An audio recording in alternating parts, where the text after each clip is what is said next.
AC service করার জন্য দরকার একটা ভালো জেট পাম্প। ভালো বলতে কি রকম?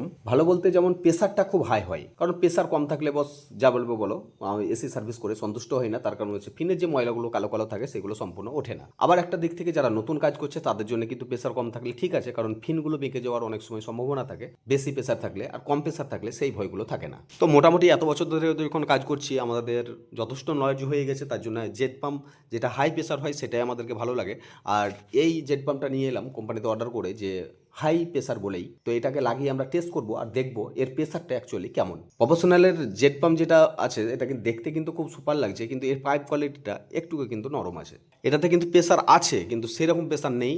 তার জন্য এটাতে পোষাবে না বস। যদি তোমাদের কারো জেট পাম্প প্রয়োজন পড়ে আমি বারণ করব এই কোম্পানি না নেওয়াটাই বেটার হবে। তবে এর সঙ্গে মানতে হবে একটা জিনিস, যেমন দাম সেরকম কাম। এটার কিন্তু দামও কম নিয়েছে, তাই হয়তো প্রেসারটাও কম। আর যদি নতুন হয়ে থাকো তাহলে এই জেট পাম্পটা পারচেস করতে পারো, কারণ কারণ এসি সার্ভিস করার সময় যে ফিনগুলো থাকে সেগুলো বেঁকে যাওয়ার কোনো সম্ভাবনাই থাকবে না। এটাই চলো এখনকার মতো টাটা। যদি আবার একটা মেশিন অর্ডার করেছি, সেই মেশিনটার কেমন প্রেসার আছে সেটা তো একটু দাম দিয়েও কিনেছি, পারচেস বেশি টাকা দিয়েই করেছি। এবার সেটাই বলছে নাকি বেশ ভালো প্রেসার আছে। সেটা যখন আসবে তখন আবার নেক্সট ভিডিও বানাবো। এখনকার মতো টাটা, বাই।